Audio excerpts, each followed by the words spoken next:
Hello बच्चों, आप सभी कैसे हो। उम्मीद है कि आप सभी स्वस्थ होंगे, मस्त होंगे और अपनी बोर्ड की परीक्षा की तैयारी को लेकर व्यस्त होंगे। बच्चों, हम सब पढ़ रहे थे कक्षा 10 का गणित। पहला चैप्टर हम पढ़ चुके हैं, वास्तविक संख्याएं। ये पूरा समाप्त हो चुका है। जो बच्चे आज जुड़ रहे हैं चैनल पर, बाबू पहले आप चैनल को सब्सक्राइब कर दो, वीडियो को लाइक कर दो अगर समझ में आवे, और अपने दोस्तों के ग्रुप में इस वीडियो को शेयर कर दो। और एक इन अकेडमी एप्लीकेशन को जल्द से जल्द बाबू आप सभी डाउनलोड कर लें। कारण देखते हैं क्या, इस तरीके से जब आप प्ले स्टोर पर जाओगे तो एक इन अकेडमी टाइप करोगे, तो वहाँ से एक इन अकेडमी टाइप करोगे, कहाँ से? प्ले स्टोर से। तो इस तरीके से आपको दिखेगा एप्लीकेशन। उसको इंस्टॉल करने के बाद में ओपन कर लेना। ओपन करने के बाद में आपको मोबाइल नंबर डालना है। मोबाइल नंबर डालोगे तो आपके उसी नंबर पर एक OTP जाएगा। उस OTP को जैसे फिल करेंगे तुरंत ही आपका एप्लीकेशन ओपन हो जाएगा। तो उसमें लिखा है, पहले कैटेगरी वाइज डिवाइड है, कॉम्पिटेटिव है, फिर उसके बाद में आपका क्लास 9th का है, क्लास 10th का है, 11th का है, 12th का है। तो आप बाबू जिस क्लास में हो, 9th में हो तो 9th वाले पर क्लिक कर दीजिएगा, 10th में हो तो 10th वाले को क्लिक कर दिएगा, 11th में 11th, और 12th वाले हो तो 12th। और या किसी प्रतियोगी परीक्षा की तैयारी करो तो जैसे ही क्लिक करोगे तो उससे संबंधित जितने भी कोर्स हैं वो सारे आपके इस मोबाइल स्क्रीन पर दिखने प्रारंभ हो जाएंगे। फिर अपनी पढ़ाई को आप स्टार्ट कर सकते हो। और या अगर कोई डाउट होता है तो आप इस नंबर पर व्हाट्सअप कर सकते हो, इस नंबर पर आप बात कर सकते हो। जल्द से जल्द इस बैच को ज्वाइन करो। अभी केवल क्लास पहला चैप्टर समाप्त हुआ है आपका, वास्तविक संख्या। आज से हम बाबू पढ़ेंगे दूसरा चैप्टर जिसका नाम है बहुपद। दूसरा चैप्टर हम आज से प्रारंभ करेंगे जिसका नाम है बहुपद। तो पहले चलिए हम जानते हैं कि बहुपद है क्या, बहुपद के प्रकार क्या हैं, हम पहचानेंगे कैसे बहुपद, कौन से बीजीय व्यंजक बहुपद नहीं है, चर क्या है, अचर क्या है। तो इन सब बातों को थोड़ा थोड़ा हम सीखते हैं। हालांकि ये सारे टॉपिक हम कक्षा 9 में भी पढ़े थे, 8 में भी था, 7 में भी था, बीजगणित में शुरुआत से ही आ जाता है, 6, 7, 8 से ही 9 में, लेकिन 10 में थोड़ा बढ़िया ढंग का पढ़ना है। इसमें खास बात क्या मिलेगा आपको? NCERT के सारे सवालों के हल मिलेंगे, बहुत ही सरल और आसान तरीके से। सारे उदाहरण भी आपको हल करवाए जाएंगे। प्लस बोर्ड परीक्षा 2026 के देखते हुए जो भी महत्वपूर्ण सवाल हैं, जो भी आने की प्रबल संभावना है, वेरी वेरी इंपॉर्टेंट सवाल है, उन सवाल को एक्स्ट्रा कॉलम में करवाया जाएगा। जैसे अभी हमने केवल NCERT के केवल एक्सरसाइज के सवाल करवाए हैं। अभी हम सप्ताह के अंत में पहले चैप्टर और दूसरे चैप्टर दोनों का कंबाइंड एक नया वीडियो डालेंगे, एक वीडियो लेकर आएंगे जिसमें आपको पहले और दूसरे दो चैप्टर के समूह में एक्स्ट्रा सवाल करवाएंगे जो आपके बोर्ड परीक्षा के लिए बहुत ही महत्वपूर्ण होंगे। तो बाबू एक काम करिए, अगर बैच में अभी नहीं जुड़े तो जल्द से जल्द आप जुड़ जाइए। प्राइस मात्र अभी 499 रुपये है। ज़्यादा से ज़्यादा बच्चों तक इस वीडियो को शेयर कर दीजिए और एप्लीकेशन के माध्यम से हमसे जुड़ जाइए। उससे फ़ायदा क्या होगा बाबू कि आपको जो है पूरा क्लास का PDF नोट्स मिल जाएगा। फिर आपको मंथली एक टेस्ट सीरीज फ्री में उपलब्ध हो जाएगी और सारे लेक्चर बाई लेक्चर आपको क्लास मिल जाएंगे। तो चलिए बिना देरी के क्लास स्टार्ट करते हैं। पढ़ना हमें बहुपद। तो पहले हम जानते हैं कि बहुपद है क्या। बहुपद है क्या, इसको हम पहले देखते हैं। तो बहुपद के बारे में जानिए, अगर बहुपद अगर देखें, बहुपद पॉलिनॉमियल से इसको कहते हैं, ठीक है। तो बहुपद क्या है? तो बहुपद जानने से पहले हम दो चीजें छोटी छोटी सीखेंगे, एक चर क्या है और एक अचर क्या है। पहले छोटी छोटी चीजें सीखेंगे, एक चर और एक अचर, तब हम चलेंगे बहुपद की ओर। तो चर और अचर के बारे में अगर देखें तो चर वे ऐसी राशियां हैं जिनका मान अनिश्चित होता है। चर एक ऐसी राशियां हैं जिनका मान अनिश्चित होता है। चर क्या है भाई मेरे, बोलो आप। हाँ, चर एक ऐसी राशि है जिसका मान क्या होता है? अनिश्चित होता है। जैसे हम लिख देते हैं भार। बाबू ध्यान समझिएगा, अब ये दिमाग में ना हो कि भार कहाँ से आएगा। भार एक चर राशि, क्यों? क्योंकि भार भार सभी का है, लेकिन कहा जाए 2 किलोग्राम भार। अब किसी वस्तु का भार कितना? 2 किलोग्राम। फिर तोला गया, मापा गया, 3 किलोग्राम भार आया। तो यहाँ देखो ये भी भार है, ये भी भार है, लेकिन यहाँ 2 किलोग्राम है, यहाँ 3 किलोग्राम है, ऐसे 4 किलोग्राम, 5 किलोग्राम, ये सभी हैं तो भार ही, लेकिन सबका मान यानी भार जो है ये सभी अलग अलग है। तो भार क्या? अनिश्चित है। तो भार हमारा क्या हो जाएगा? चर राशि। ऐसे आपका भार है, लंबाई है, ठीक है, द्रव्यमान है, द्रव्यमान, ये सभी आपके चर राशि में आएंगे। चर राशि को निरूपित किससे करते हैं? अक्षर से। अब चर राशि को निरूपित या प्रदर्शित किससे किया जाता है? अक्षर से निरूपित किया जाता है। खासकर अक्षर हम यूज करते हैं XYZ, ठीक है। अचर राशि वह राशियां जिनका मान निश्चित होता है, वह राशियां जिनका मान क्या होता है भाई मेरे, निश्चित होता है, उन्हें हम अचर राशि कहते हैं। जैसे 2 है, 3 है, 4 है, 10 है, 50 है, तो ये आपके अचर राशि में आएंगे, डट डट डट। ठीक है, तो चर राशि वह राशियां जिनका मान अनिश्चित होता है उन्हें चर राशि कहते हैं। इसको निरूपित किससे करते हैं, एक्स वाई जेड अक्षर से, जितने भी अक्षर हैं वो आपके चर राशि में आएंगे। अचर राशि, चर राशि मतलब अक्षर। अचर राशि में क्या, 2 3 4 5 6 10 20 50, ये जो आपके हैं अचर राशि है, वह राशि है जिनका मान निश्चित होता है उन्हें अचर राशि कहते हैं। अब चर अचर, इसके बाद में एक आपका बनेगा बीजीय व्यंजक, बीजीय व्यंजक। तो बीजीय व्यंजक के बारे में अगर हम देखा जाए तो बीजीय व्यंजक क्या है, जब चर तथा अचर को, चर और अचर को जोड़ा जाए या फिर इन्हें गुणा किया जाए या इन्हें भाग किया जाए या फिर इन्हें घटाया जाए, जोड़ा जाए, घटाया जाए, गुणा किया जाए, फिर क्या किया जाए, भाग किया जाए, जोड़े या घटावें या गुणा करें या क्या करें, भाग करें।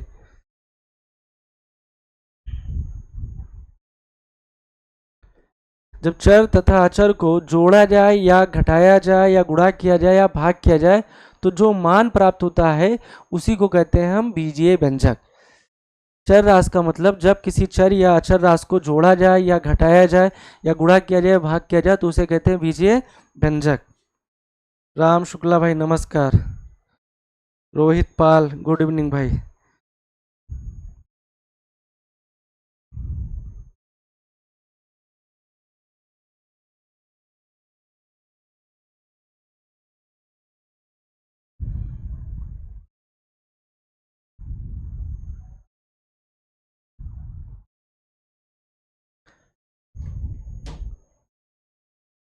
ठीक है भाई, बीजीय व्यंजक समझ गए।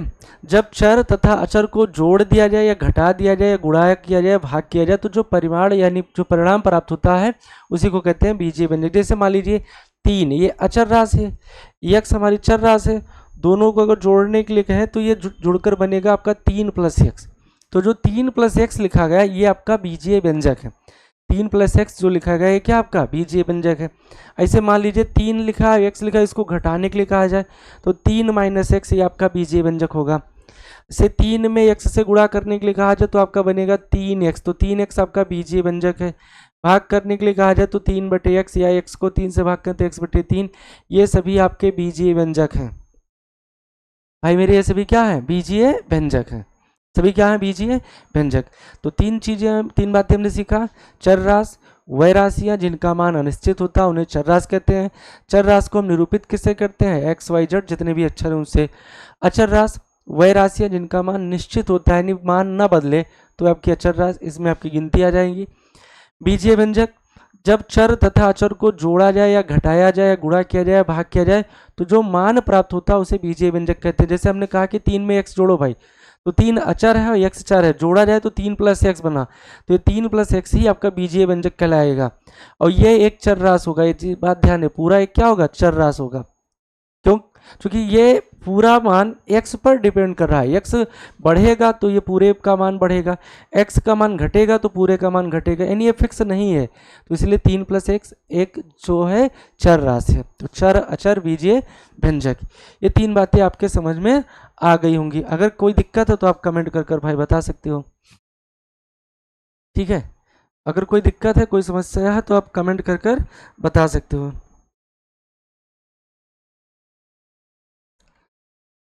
अब जो है अपना टॉपिक आया बहुपद।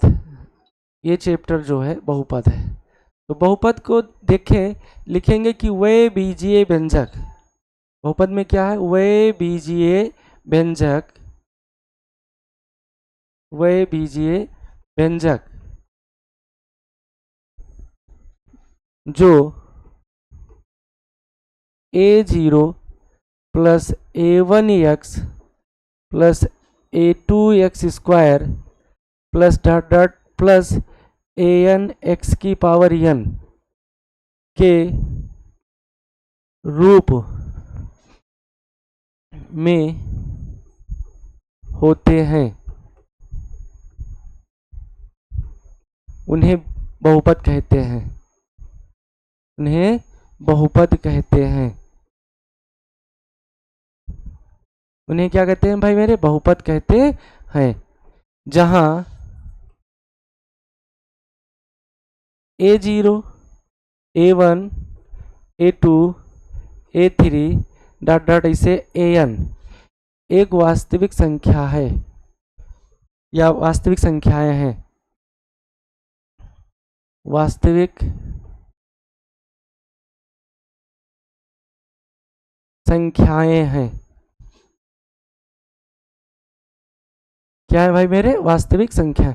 वास्तविक संख्या के बारे में पहले चैप्टर में हमने डिटेल से पढ़ा कि वास्तविक संख्या क्या है।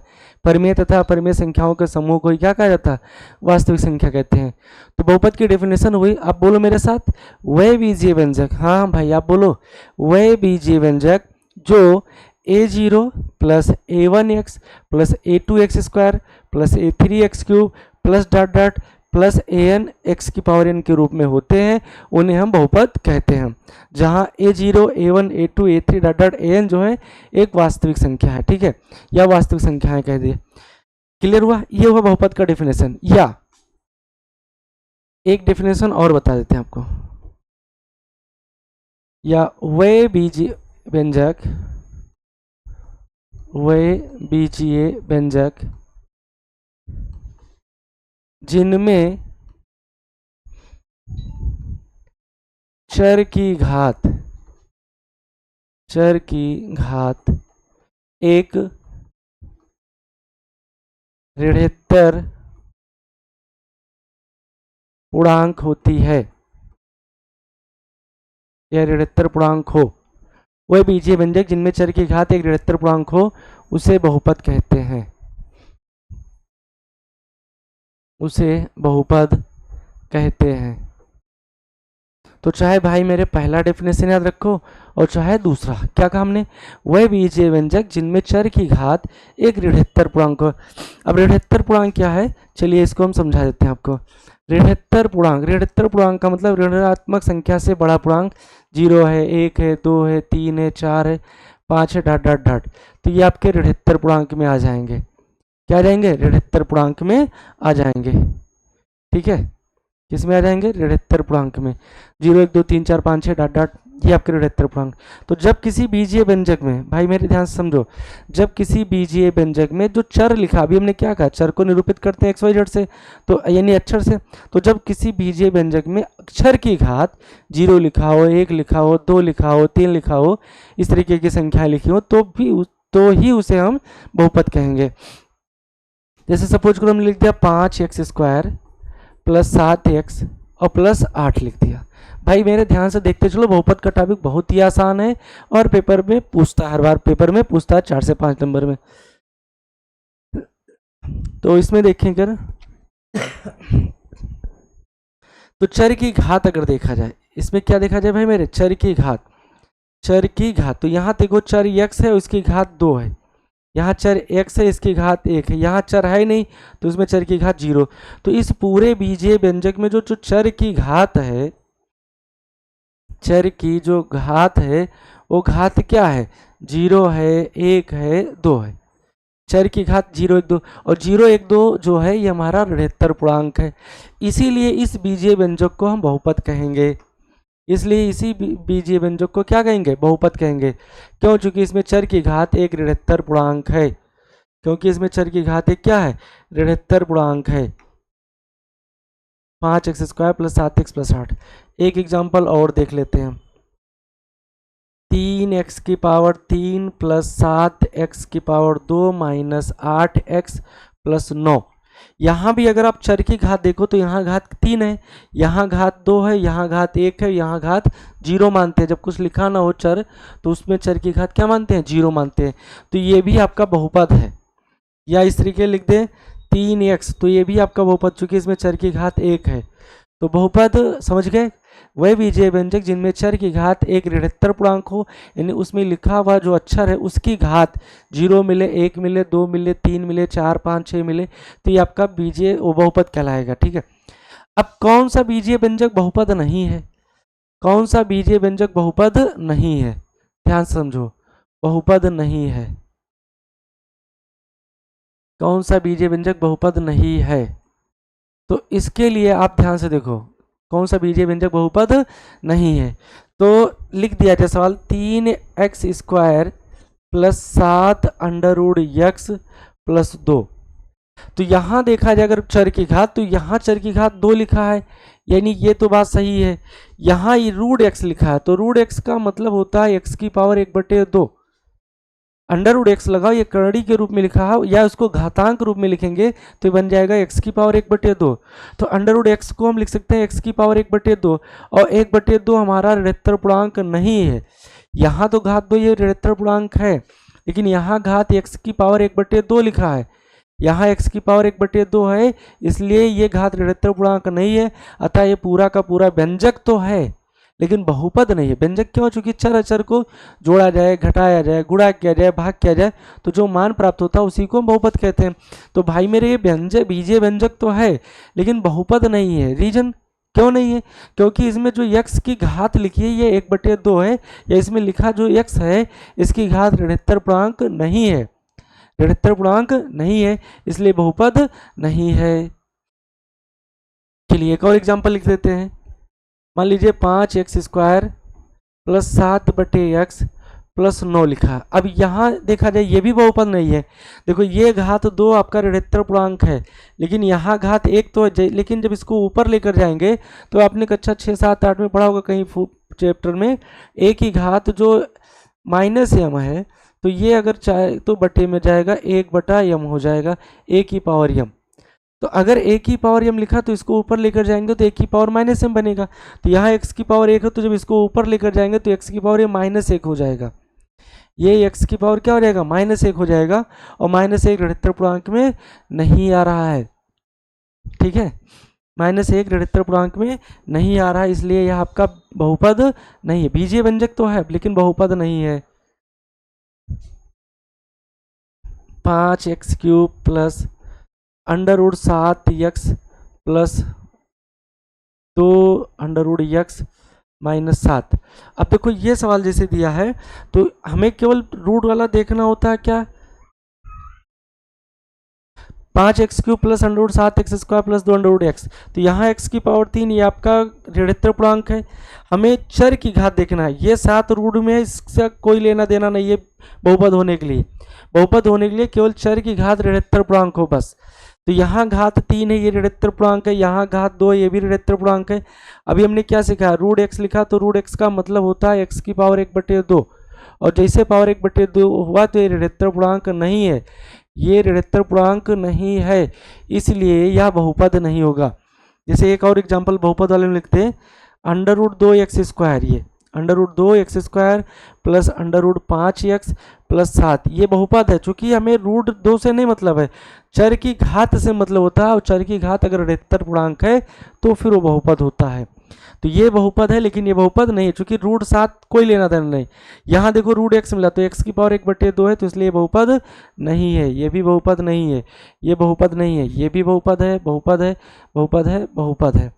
तो बहुपद तो समझ गए होंगे पहचानना। क्या कोई दिक्कत, कोई परेशानी है? अगर कोई समस्या हो तो बताओ, कोई दिक्कत नहीं होना चाहिए।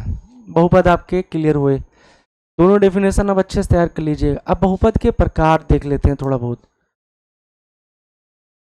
बहुपद के प्रकार, ये सब थोड़ा थोड़ा रिवीजन है, ये सब 9th में आपने पढ़ा होगा। बहुपद के प्रकार, तो भाई मेरे बहुपद जो है वो 2 प्रकार से हैं। बहुपद जो है वो 2 प्रकार से हैं।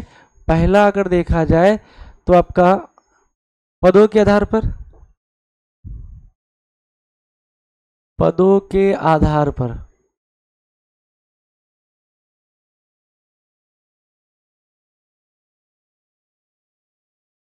ठीक है, और दूसरा आपका है घातों के आधार पर। बहुपद का जो नाम लिया जाता है वो 2 प्रकार से, एक पद के आधार पर बहुपद को बुलाते हैं, पुकारते हैं, दूसरा घातों के आधार पर। बहुपद जो है पुकारा जाएगा 2 प्रकार से, बहुपद के आधार, घातों के आधार पर और पदों के आधार पर। पहला आपका है पदों के आधार पर, दूसरा है घातों के आधार पर। अब पद के आधार पर बहुपद को अगर देखा जाए, जस्टिफाई किया जाए, तो पद के आधार पर बहुपद आपके कई हो जाएंगे, ये इस तरीके से चलेंगे।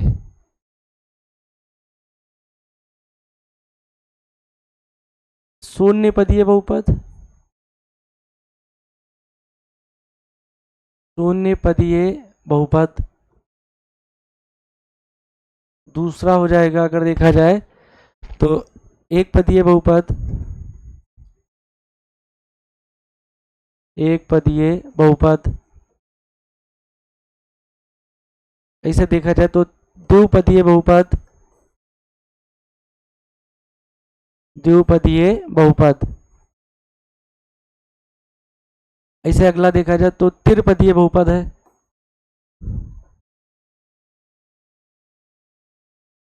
त्रिपदीय बहुपद। तो शून्य पदीय बहुपद, एक पदीय बहुपद, द्विपदीय बहुपद, त्रिपदीय बहुपद, चार पदीय बहुपद, पांच पदीय बहुपद, n पदीय बहुपद, इस तरीके से बढ़ते चले जाएंगे। इसके बाद में अगर हम घातांक के आधार पर देखें भाई मेरे, घातों के आधार पर, तो घातों के आधार पर भी बहुपद ऐसे होंगे। शून्य घातीय बहुपद, शून्य घातीय बहुपद। घातों के आधार पर बात किया जाए तो शून्य घातीय बहुपद, फिर अगला है एक घातीय, एक घातीय, और गणित में एक घातीय को रैखिक कहा जाता है।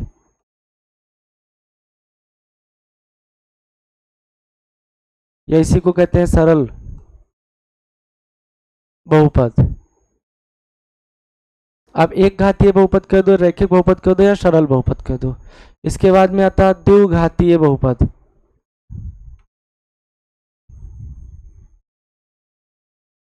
द्विघातीय बहुपद,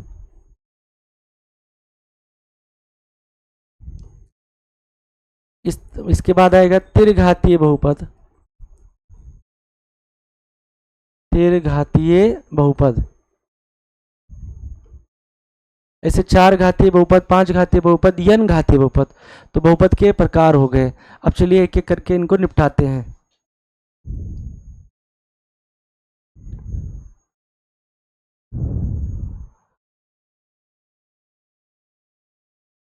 इस टेक्नो गेमर, नमस्ते भाई रोहित पाल, नमस्ते सभी को भाई।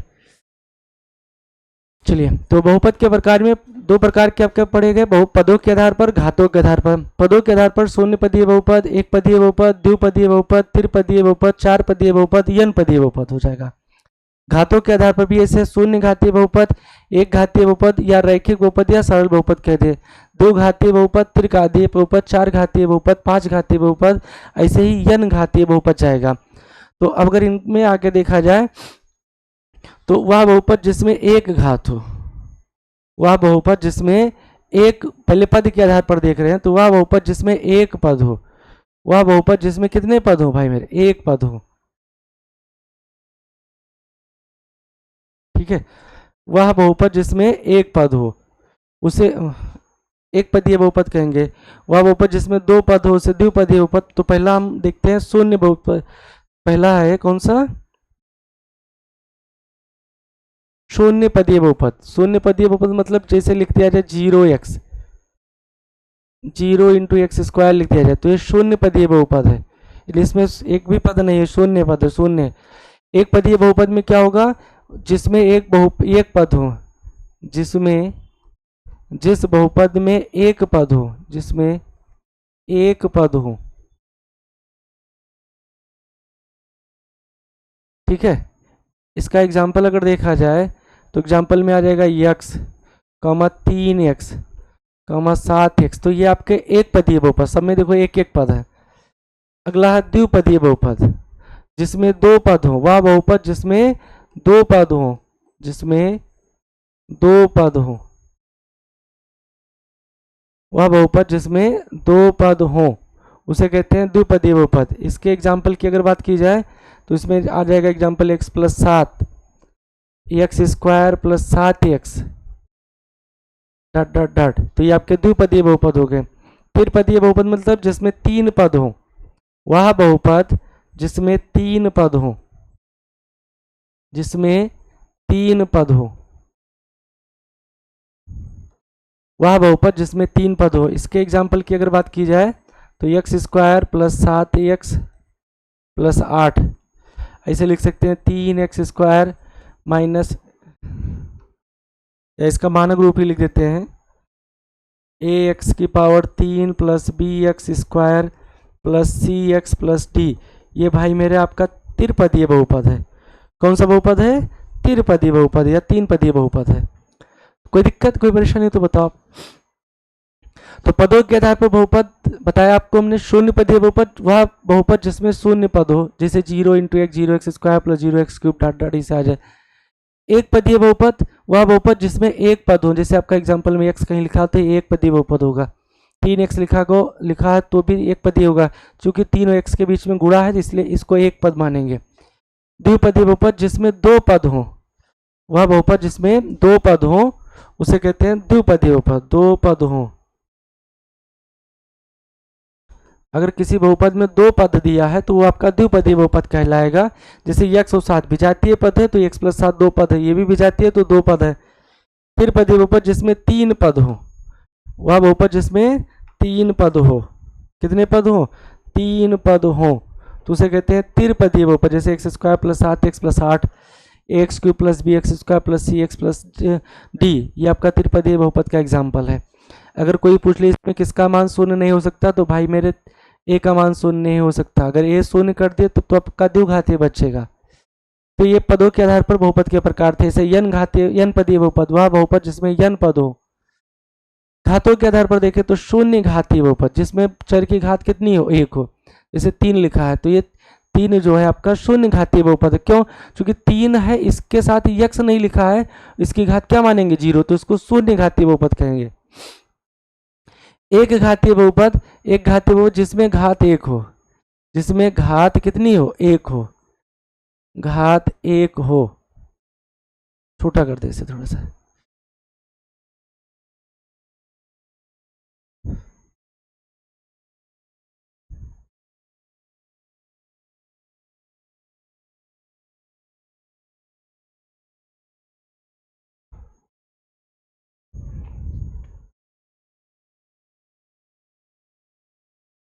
शून्य घातीय बहुपद, एक घातीय बहुपद में क्या है?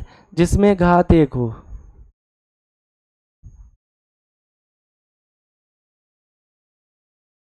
जिसमें घात एक हो, वह बहुपद जिसकी घात कितना हो? एक हो। जैसे आपका अगर 3x 5x प्लस 7, तो ये एक घातीय बहुपद है। जो क्योंकि इसकी घात है एक, इसलिए इसको कहते हैं एक घातीय बहुपद या रैखिक बहुपद। दो घातीय बहुपद जिसमें घात दो हो, वह बहुपद जिसमें घात कितनी हो? दो हो, उसे कहते हैं द्विघातीय बहुपद। जैसे आपका लिखा जाए example 3x square plus 7x plus 8, या एक्स स्क्वायर प्लस 7 लिख दे, या केवल एक्स स्क्वायर लिख दे, तो ये आपके सभी द्विघातीय बहुपद है।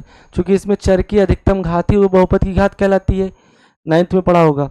तो इसमें चर की घात 2 है, तो यहाँ भी आपका ये आपका द्विघात, ये भी द्विघाती, ये भी द्विघाती है। त्रिघातीय में क्या होगा? जिसमें घात 3 हो। जिस बहुपद में घात कितनी हो? 3 हो, जिसमें घात 3 हो, वह बहुपद जिसमें अधिकतम घात कितनी हो? 3 हो, उसे कहते हैं त्रिघातीय बहुपद। जैसे एग्जाम्पल में लिखना हो तो ये इसका एग्जाम्पल हो गया। इसका एग्जाम्पल अगर देखा जाए तो 5x की पावर 3, 2x की पावर 3 प्लस 7, या 2x की पावर 3 प्लस 8x प्लस 9, तो ये भाई मेरे सभी त्रिघातीय बहुपद के एग्जाम्पल है। क्योंकि इसमें चर की अधिकतम घात कितनी है?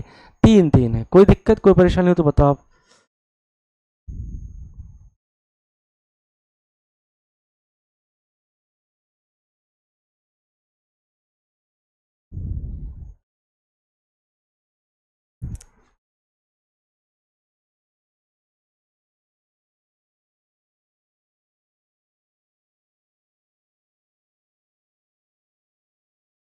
भाई अब फटाफट इसका स्क्रीनशॉट ले लीजिए, और या अगर आप एप्लीकेशन पर पढ़ रहे हो तो इसका नोट्स तो आपको मिल ही जाएगा, उसकी कोई समस्या नहीं होगी। तो बहुपद के प्रकार हो गए। अब इसके बाद में थोड़ा सा समझ लेते हैं मानक रूप क्या होता है। क्या देखा जाए भाई मेरे? मानक रूप। मानक रूप। मानक रूप क्या होता है? जब किसी बहुपद को आरोही या अवरोही क्रम में लिखा जाए। जब किसी बहुपद को आरोही क्रम, इसको कहते हैं असेंडिंग ऑर्डर, या अवरोही क्रम, अवरोही क्रम डिसेंडिंग ऑर्डर यानी घटते क्रम में, इसको कह सकते हैं घटता क्रम, ठीक है, और इसको कहते हैं बढ़ता क्रम। तो जब किसी बहुपद को घटते क्रम या बढ़ते क्रम में लिखा जाता है तो आपका कहलाता है मानक रूप। जैसे लिखा हो 3x² प्लस 7x प्लस 8, तो यहाँ देखो घात 2, यहाँ फिर घात 1 है, तो ये घटते क्रम में पावर है, तो ये आपका मानक रूप है। या इसे लिख दे 5x plus 7x² plus 8x³ plus 9x की पावर 4 लिख दी। तो देखो यहाँ घात, हमेशा घात बाएं से दाएं देखेंगे, हमेशा बाएं से दाएं घात देखा जाएगा। तो यहाँ घात 2, यहाँ 3, यहाँ 1 है, यहाँ 2, यहाँ 3, यहाँ 4, तो घात भाई मेरे देखो बढ़ते क्रम में है, इसलिए आपका बढ़ता क्रम है। बढ़ते क्रम को कहते हैं आरोही क्रम, बढ़ते क्रम को कहते हैं आरोही क्रम। और यहाँ घात देखो घटते क्रम में 2 है, फिर 1 है, फिर 0, तो ये आपका अवरोही क्रम कहलाता है। और यही जो होता है मानक रूप कहलाता है आरोही क्रम। तो मानक रूप में लिखने के लिए कहते हैं तो भाई मेरे आप चाहे उस बहुपद को आप बढ़ते क्रम में बढ़ती घातों में लिख दीजिए या फिर घटते घातों में लिख दीजिए, तो आपका मानक रूप हो जाएगा। स्पेशली अगर कहते हैं अवरोही क्रम तो आपको अवरोही में लिखना है, आरोही कहते तो फिर आपको आरोही क्रम में लिखना, तभी सही माना जाएगा, ठीक है। तो ये हो गया आपका मानक रूप। चलिए अब देखते हैं कुछ छोटी सी बातें और है, 10th के लेवल में चलते हैं। जैसे मान लीजिए ये आपका चतुर्थांश हुआ x अक्ष और ये आपका हो जाएगा भाई मेरे y अक्ष, इसको कहते हैं y y डैश। ये आपका ओरिजिन हो जाएगा मूल बिंदु, मूल बिंदु को लिखते हैं o से। तो जब कोई फंक्शन चर x में दिया हो तब उस फंक्शन इन बहुपद या फलन का अगर ग्राफ बनाया जाए तो वो x अक्ष पर जितनी जगह प्रच्छेद करेगा तो उस बहुपद के उतने ही शून्यक होंगे।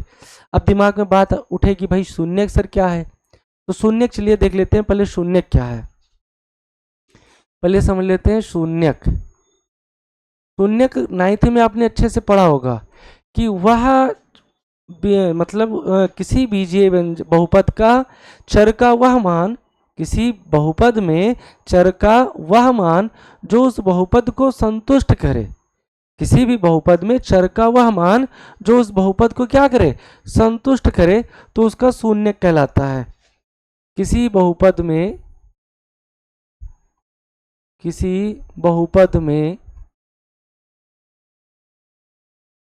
चर का वह मान जो उसे संतुष्ट करे, जो उसे संतुष्ट करे, शून्यक कहलाता है, शून्यक कहलाता है। कहने मतलब यह है कि किसी भी बहुपद में चर का वह मान यानी x का वह मान जो उस बहुपद को क्या करे, संतुष्ट करे, जो उसे संतुष्ट करे, उसे यानी बहुपद को संतुष्ट करे, शून्यक कहलाता है। जैसे मान लीजिए लिख दिया हमने x प्लस 7, अब x प्लस 7 जो है तो इसमें चर का वह मान जो इसको संतुष्ट करे, मतलब इसमें x का ऐसा कौन सा मान रख दें कि सरल करने पर 0 आ जाए। इस वाले बहुपद में x का कौन सा मान रख दें जिसको सरल करने पर बहुपद का मान 0 आ जाए। तो जाहिर सी बात है भाई मेरे कि ये +7 है तो इधर जब -7 होगा तभी तो 0 बनेगा। तो यानी इस वाले बहुपद का जो शून्यक है वो 7 है, -7। इस वाले बहुपद का जो शून्यक होगा क्या होगा भाई मेरे, -7 होगा। ये कक्षा 6 का सवाल है इस तरीके से, 3 + x दिया है। तो अब इसमें जो बहुपद जो दिया है इसका शून्यक बताना, तो इस तरीके दिमाग में दौड़ाओ कि इसमें x का हम कौन सा मान लिख दें कि इस पूरे बहुपद का मान शून्य हो जाए। तो यहाँ अगर हम -3 लिखेंगे तभी तो शून्य बनेगा। तो इसमें बहुपद जो है ये 3 + x वाले बहुपद में शून्य क्या हो जाएगा, -3। एक तरीका ये। दूसरा अगर आप डायरेक्ट ना सोच पाओ तो जिस बहुपद का शून्यक निकालना होता है उसको सबसे पहले आप मान लिया करो 0। जैसे कोई पूछे कि भाई मेरे x+7 जो बहुपद इसका शून्यक बताओ, तो एक तो सोचो कि x का कौन सा मान रख दे कि 0 हो जाए, तो सोच में आ गया -7। मान लीजिए आप नहीं सोच पा रहे हो, तो जिस बहुपद का शून्य निकालना पहले उसको हम 0 के बराबर मान लें। 0 के बराबर मानने के बाद में फिर x का मान निकाले, तो +7 हो तो क्या आया -7। तो x का जो ये मान प्राप्त हुआ, यही इस बहुपद का शून्यक है। यही भाई मेरे इस बहुपद का क्या है, शून्यक है।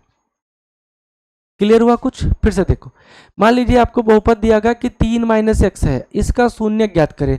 तो पहला काम करेंगे कि इस बहुपद को शून्य के बराबर मान लेंगे कि 3 - x बराबर 0।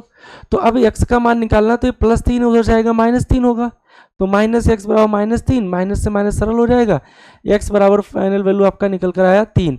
तो ये जो 3 आया, ये इस बहुपद का शून्यक है।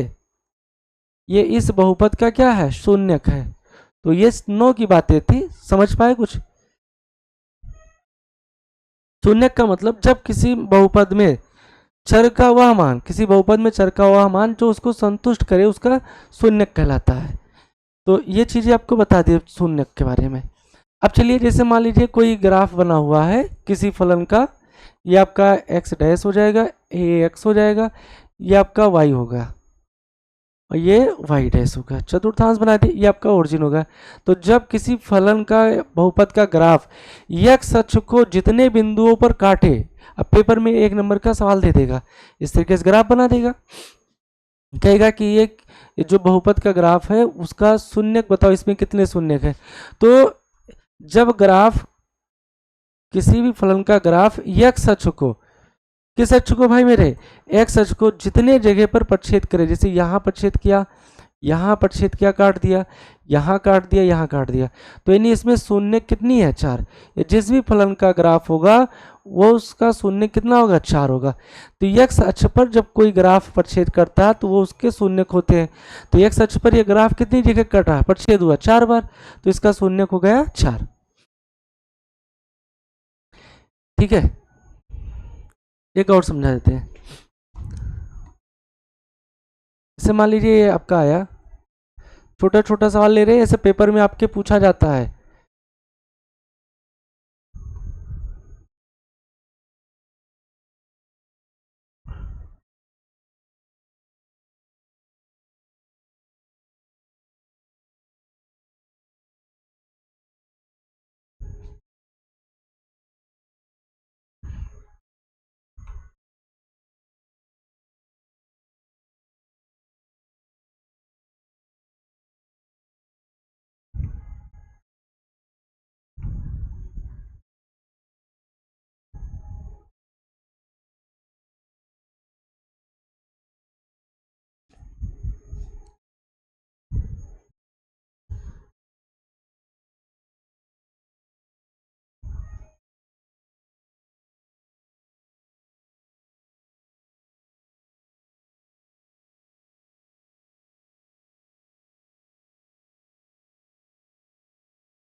ये 3 सवाल ले लिए है।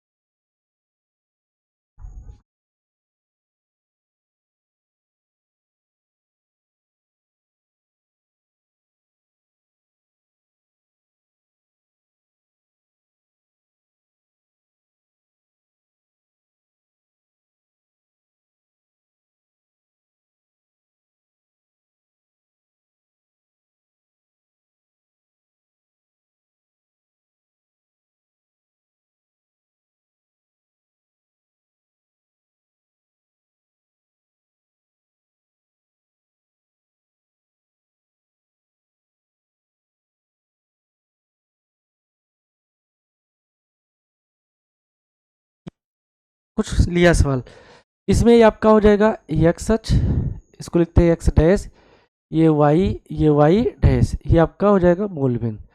तो जब कोई ग्राफ इस तरीके से खींचा जाए, ये एक बना, इसमें शून्य की संख्या पूछ ले, ये एक्स है ही, एक्स डैश मानेंगे, ये आपका वाई, ये वाई डैश है, ये आपका मूल बिंदु हो गया। इसी तरीके से यहाँ एक्स, ये एक्स डैश, ये वाई और ये वाई डैश और ये आपका मूल बिंदु। अब भाई मेरे देखते क्या है, इस तरीके से कोई ग्राफ बना दे, ये ग्राफ बना, ठीक, या आया ये इस तरीके से, यहाँ इसे काट दे। तो अब इसमें शून्यकों की संख्या बतानी है, तो ये पहला वाला है, दूसरा है, ये एक्स्ट्रा सवाल है भाई मेरे, परेशान मत होना, अभी टेक्स्ट बुक से भी करवाएंगे। तो दूसरा सवाल इसमें है, तो इसमें पहले वाले में शून्य की संख्या आपको बतानी है, शून्यकों की संख्या, शून्यकों की संख्या, ठीक। तो शून्यकों की संख्या भी हमने क्या कहा, जब कोई फलन है उसका ग्राफ खींचा जाए तो वह ग्राफ एक्स अक्ष को जितने जगह पर प्रक्षेप करे उस फलन के उतने ही शून्यक होंगे। तो जैसे मान ले कोई है फलन बहुपद है, इसका एक ग्राफ बना, अब इस ये देखा जाए तो ये रेखा जो बनी ये एक्स अक्ष को प्रच्छेद ही नहीं कर रही है, वाई अक्ष पर प्रच्छेद कर काट रही है, एक्स अक्ष पर अगर नहीं काट रही है तो इसके शून्यकों की संख्या शून्य हो जाएगी। इसमें देखा जाए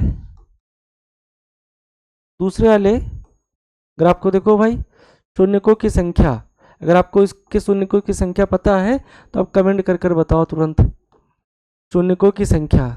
इसमें देखो ये जो ग्राफ बना हुआ है, देखो एक्स अक्ष को यहाँ काट रहा है, 1 2 3 4 5 1 6 जगह प्रच्छेद कर रहा है, तो इसमें शून्यकों की संख्या कितनी हो गई, 6 हो गई। इस वाले में देखा जाए, अभी एक ग्राफ इसका हटा देते हैं, इसमें शून्यकों की संख्या देखा जाए, तीसरे वाले में शून्यकों की संख्या, तो भाई मेरे तीसरे सवाल में शून्यकों की संख्या देखो, ये ग्राफ आया केवल एक बिंदु पर प्रच्छेद कर रहा है, तो इसमें शून्यकों की संख्या 1। तो कुछ इस तरीके से शून्यकों की संख्या हम बताते हैं।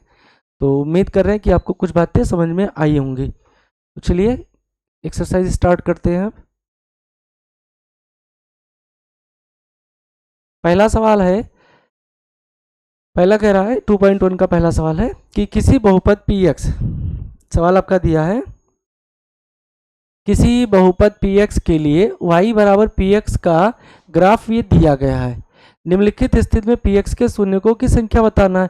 तो ये सवाल अभी हमने आपको समझाया ही है, जब किसी फलन का ये बहुपद का ग्राफ खींचा जाता है तो वह ग्राफ x अक्ष को जितनी जगह प्रच्छेद करे, किस अक्ष को भाई मेरे, x अक्ष को जितनी जगह प्रच्छेद करे तभी शून्य को।